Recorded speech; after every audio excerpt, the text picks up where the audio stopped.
Pemirsa, dunia digital kembali merebut para penggunanya, terutama media sosial. Beragam jenis aplikasi pertemanan yang kini bisa dinikmati dengan bebas oleh pengguna smartphone. Namun tanpa disadari, menggunakan media sosial secara berlebihan akan berdampak pada gangguan kecemasan hingga gangguan mental seseorang loh.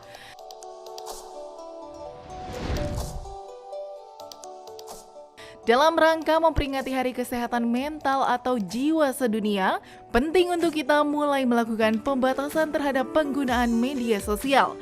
Sebab studi terbaru menunjukkan bahwa media sosial bisa berbahaya bagi orang dewasa. Sebab hal ini bisa merusak mental masyarakat Indonesia. Kebiasaan menatap layar ponsel hingga lupa waktu akan memperburuk kondisi psikologi kita.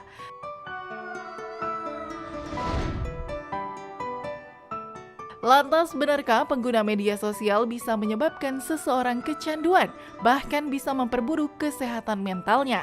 Berikut simak jawabannya bersama dokter di Hidup Sehat hari ini. Yes, kembali bersama kami di Hidup Sehat. Media sosial katanya memperburuk kesehatan mental. Seperti ini, dokter. Ini udah ada gangguan atau belum ya? Maaf dokter. Ya. Udah mulai.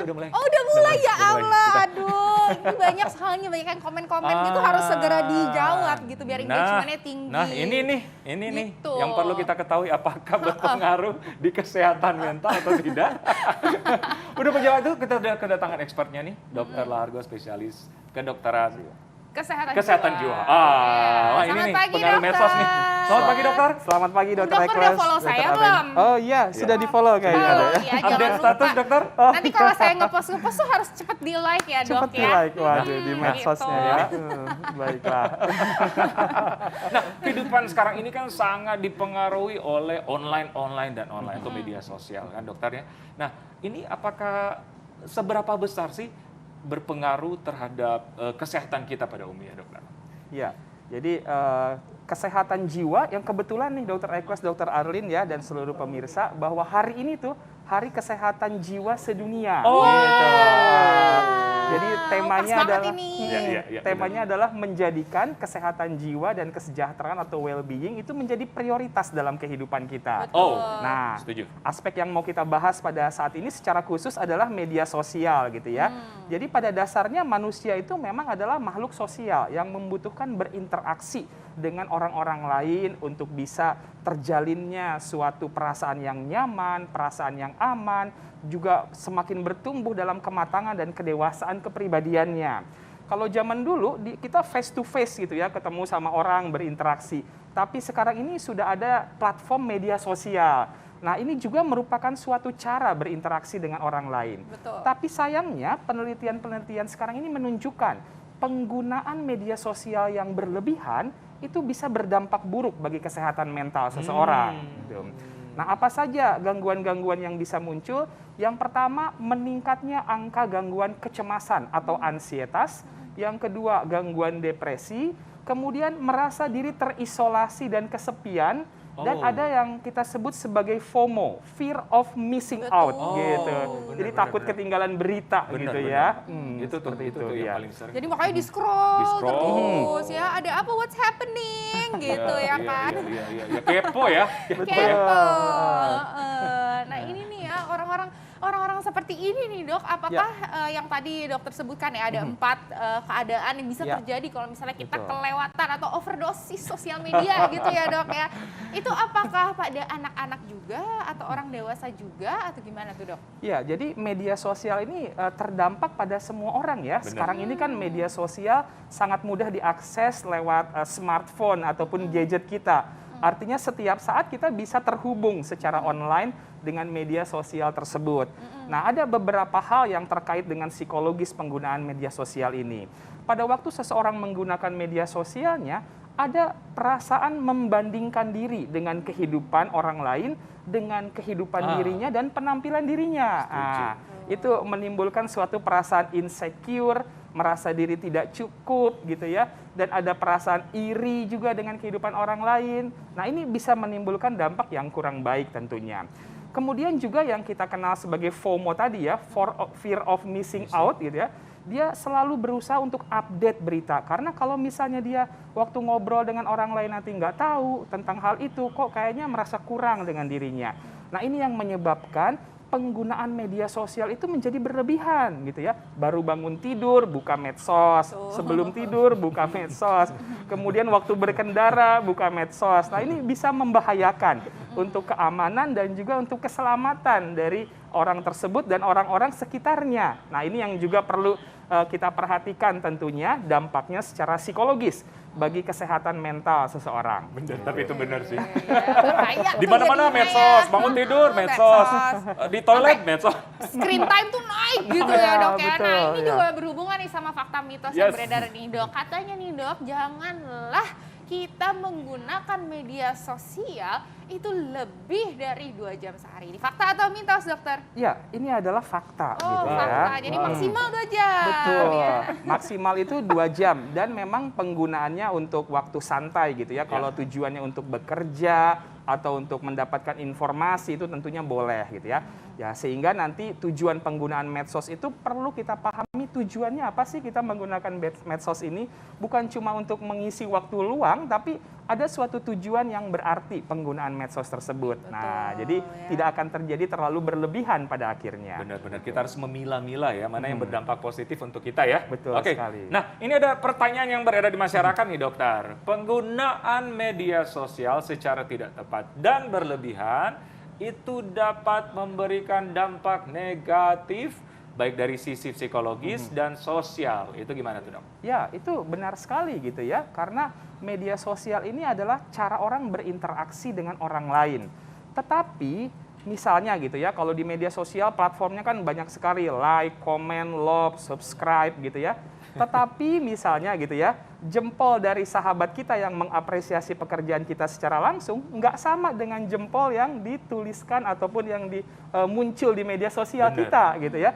Senyuman sahabat yang hangat kepada kita dengan pencapaian yang kita lakukan berbeda dengan emotikon yang ada di medsos gitu. Setuju. Iya, jadi tidak ada yang bisa menggantikan interaksi secara langsung manusia Emotional dengan touch ya. emotional touch-nya Apalagi dapat. katanya tuh nah yang namanya sosial media Ya. itu kita memang menjauhkan yang dekat tapi juga mendekatkan yang jauh ya dok Benar ya. banget, betul seperti itu. Betul. Malah beberapa riset menunjukkan penggunaan media sosial yang berlebihan itu malah membuat orang tuh merasa kesepian gitu ya. Oh. Karena itu berarti kan mengurangi waktu dia berinteraksi langsung dengan orang lain gitu. Oh Nah, itu gitu. dia. Jadi berarti secara psikis nih dok, kalau misalnya dampaknya tuh apa sih dok gitu ya? Misalnya tadi dokter udah sempat menyebutkan ada gangguan kecemasan Ya, ya betul. kan, terus ada gangguan Ansiet, apa lagi tuh dok? Depresi. Ya, jadi, betul. Cenderung ya, Ya, cenderung ke kecenderungan untuk menjadi gangguan cemas atau ansietas, gangguan depresi, dan juga mungkin jadi ada semacam adiksi ya, atau kecanduan. Setuju. Kenapa begitu? Karena ketika seseorang menggunakan media sosial, itu ada suatu hormon dopamin tuh yang keluar di otaknya. Itu hormon yang memberikan kenikmatan, kebahagiaan. Sama kayak kalau kita minum kopi gitu ya, atau pakai narkoba, alkohol, rokok gitu ya. Nah, pada waktu kita menggunakan media sosial, mendapatkan respon yang nyaman, yang positif, ada yang like, ada yang komen, itu feel happy-nya dapat karena ada hormon dopamin tadi. Begitu kita nggak menggunakan medsos, itu dopaminnya turun dan itu menyebabkan kita pengen nyari lagi. Sehingga diulangi lagi lah penggunaan medsos itu, yang makin lama waktu penggunaannya makin panjang. Dan waktu kita nggak menggunakan, kok kayaknya ada yang hilang.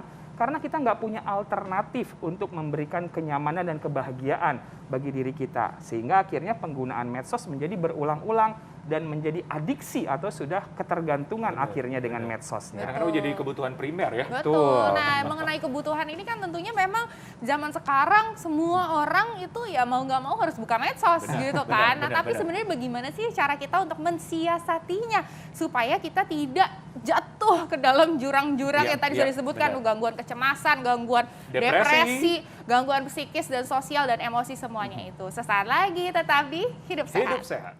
Apakah yang namanya sosial media itu bisa memperburuk kesehatan mental? Yes, kita sedang membahasnya ya. Yes. Masih bersama dengan Dr. Lahargo. Nah dok, tadi kita juga nih membahas gimana sih caranya mensiasatinya gitu kan ya. Tapi sebelum kita membahasnya nih dok, tentang fisik nih dok. Kadang-kadang nih yang namanya habis lihat-lihat, scrolling, nggak kerasa. Udah malam, tiba-tiba udah gelap gitu ya, nggak berasa. Aduh kita belum makan, belum sholat, belum mandi, belum apa gitu. Nah itu bisa menjadi dampak buruk juga ya dok ke fisik gitu. Ya benar sekali. Jadi WHO selama pandemi kemarin memberikan suatu himbauan gitu ya. Kalau penggunaan gadget ataupun media sosial secara berlebihan itu bisa berdampak bagi kesehatan fisik dan mental. Kalau di kesehatan fisik sekarang ini kan kita dikenal dengan generasi rebahan gitu ya. Jadi sedentary lifestyle gitu ya. Generasi Z. Manusia horizontal. Horizontal ya. Jadi lebih banyak duduk, berbaring, bersandar, sibuk dengan gadget dan medsos kita mungkin ya. Dan itu tentunya nggak begitu baik bagi kesehatan fisik dan juga mental kita. Belum lagi waktu tidur dan bangun yang menjadi terganggu polanya gitu ya. Beberapa kita kayaknya ngerasa pengen lihat nih, tanggung nih untuk diselesaikan, dituntaskan gitu ya. Dan itu menyebabkan waktu tidur kita kuantitas maupun kualitasnya jadi terganggu tentunya.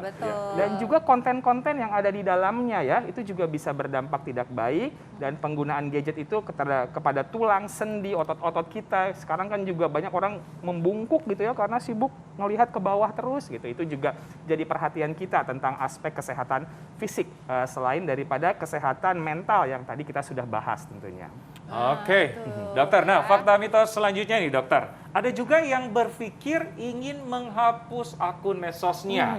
Tapi katanya ini adalah ciri-ciri gangguan mental kecemasan akibat media sosial. Ini fakta atau mitos, dokter? Ya, sebenarnya ini mitos lah ya. Artinya bukan menghapus media sosialnya mungkin, tapi memodifikasi cara penggunaannya. Bijak. Betul, bijak menggunakannya gitu ya. Jadi dalam menggunakan media sosial itu kita perlu mengikuti beberapa patron-patron tertentu ya, agar kesehatan jiwa kita tetap baik.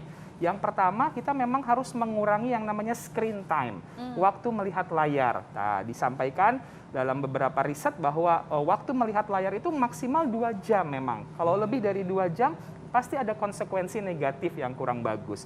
Bahkan sebuah riset menyatakan bahwa anak remaja dan dewasa muda yang menggunakan medsosnya hanya 30 menit sehari, itu terdapat perubahan yang signifikan bagi kesehatan mentalnya. Jadi memang penggunaannya yang dikurangi itu akan sangat baik buat kesehatan mental. Nah, cara menggunakannya seperti apa? Dengan melakukan misalnya media sosial detoksifikasi gitu ya. Nah, itu menguranginya dengan sadar gitu ya. Oke nih, 1 minggu ke depan atau 1 bulan ke depan aku mau nonaktifkan dulu medsosku misalnya. Atau dengan menonaktifkan notifikasinya. Kadang-kadang ada notifikasi di medsos itu membuat kita jadi mudah terdistraksi dari pekerjaan yang sedang kita lakukan atau kerjakan secara fokus pada saat itu.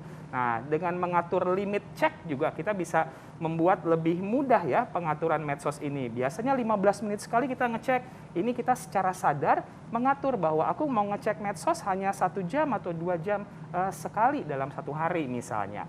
Nah, dengan mengatur penggunaan medsos secara sadar dengan demikian, ini akan membuat kesehatan mental kita lebih terjaga tentunya. Tapi bagaimana dengan orang-orang yang memang bekerjanya di sosial media, dok? Nah, ada siasat khusus nggak, dok? Betul sekali. Jadi sekarang ini kan tadi gadget, media sosial, internet itu menjadi suatu bagian penting dalam kehidupan kita. Nah, yang terpenting di sini adalah keseimbangannya, gitu. Jadi harus juga ada aktivitas-aktivitas non digital yang mengisi waktu-waktu kita. Pertemuan dengan teman dan rekan kerja secara langsung, rekreasi, keluar kota misalnya, bertemu dengan alam. Nah, itu adalah hal-hal yang baik juga untuk menyeimbangkan antara aktivitas digital dan aktivitas non-digital. Bukan tidak boleh ya, tapi bijaklah dalam menggunakan media sosial ya. Setuju ya, dokter ya? Setuju. Oke, dokter. Itu supaya apa nih pentingnya? Pentingnya adalah supaya kita juga menjaga yang namanya kesehatan jiwa kita. Karena kesehatan jiwa dan mental itu juga sama pentingnya seperti kita menjaga kesehatan fisik kita. Setuju banget. Ya. Setuju Jadi banget. jangan diremehkan. Yes, gitu setuju ya. banget. Oke, dokter. Terima kasih. Terima kasih. Terima kasih sangat banyak, bermanfaat. dokter. Nah, pemirsa jangan lupa selalu saksikan Hidup Sehat TV One tiap hari Senin sampai Jumat jam 9 pagi sampai jam 10 hanya di TV One. Saya Dr. Ekles. Saya Dr. Renita Arlin. Indonesia hidup sehat.